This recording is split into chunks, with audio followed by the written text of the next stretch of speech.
Yeah, I think it looks just perfect. It matches the furniture, completely transforms the fireplace from that old brown brick. And honestly, I don't even think I need to put a mantle. I like the way the clean line follows up to the ceiling. Behr's Elastomeric brick and masonry paint. I'll be using it on my interior fireplace to transform it from the old outdated brown brick into a more modern gray color to match the rest of my home's interior. This can will run you 65 Canadian or 45 US dollars at Home Depot. It comes in a light or dark base, so you can tint it to pretty much any color you want. I chose a light to medium gray. I started by painting the metal trim around the firebox. It was an outdated gold and it looks much better in flat black. This only cost a couple of dollars more than the standard acrylic latex most people use on brick, but it's supposed to be better for preventing cracking and peeling, so I thought I'd give it a try and show you guys how it looks. Before painting, the first thing I did was I went and removed an old mantle that was right here. It was this old outdated crown molding look, came out to about here. It was painted white, so I got rid of that. I repaired a little bit of drywall damage that was in behind, and then we were left with the idea of,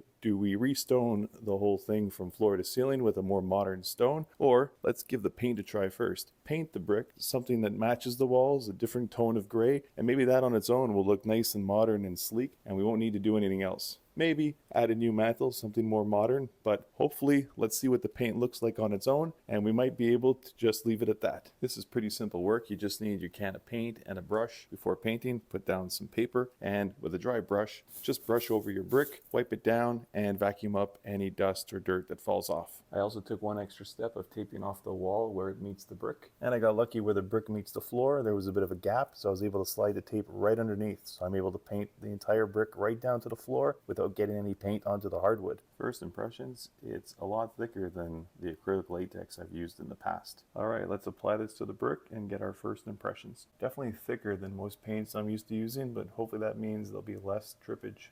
Alright, I like what I see so far. I'm going to back the camera off, give this whole fireplace one coat, and we'll show you how it looks at that point. A good method for painting this brick is to go in heavy into the grout lines with a lot of paint.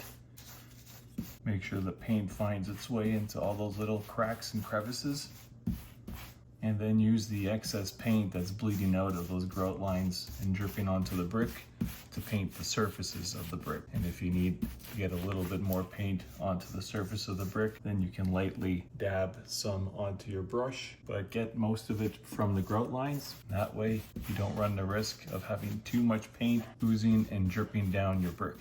And for extra assurance, take a dry brush and go back over the areas you've painted and just brush out the grout lines with this dry brush. And that's gonna do is it's gonna make sure there's no gobs of paint sitting there. Make the brick look more natural, not obvious that it's been painted, because you'll have nice dry grout lines with any hardened clumps of paint sitting inside. Here's a look after one coat. Pretty good. You might want to stick with just the one coat if you like the look of speckles of brown showing through the brick. I'm going to go ahead and put a second coat on just the brick surface. I'm not going to paint inside the grout lines with my second coat, because I think it might look a little nicer to have the grout lines stand out a bit with some dark speckles here and there. But for the faces of the brick, I'm going to go do a second coat. I'll zoom in, show you what a one coat, pretty good coverage.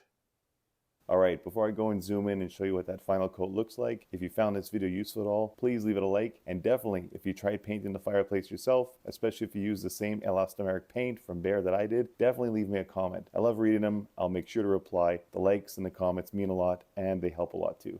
Okay, so here's what the final coat looks like. Yeah, I think it looks just perfect. It matches the furniture, completely transforms the fireplace from that old brown brick, and that second coat really got into all those little dimples and crevices. I took the brush and I forced it in to any little hole that wasn't getting filled with paint, and the ones that I left I felt looked just perfect. They're more like a dark, they're not showing any of the brown brick, they're just like a dark shadowing that accents the brick, makes it look natural. And by using that technique, by following over with a dry brush, you'll see that there's no excess paint clumped up anywhere. The grout lines are nice and sharp, the brick looks great, and honestly, I don't even think I need to put a mantle. I like the way the clean line follows up to the ceiling, almost as if I had went and re-bricked with a more modern brick from floor to ceiling. I'll do one last slow pan around most of the brick just to give you a true sense of what you'll get in terms of results with this paint. And again, if you found this video useful, helpful at all, definitely let me know in the comments. Like I said, I love reading them, and I'll make sure to reply. I'll see you guys in the next video.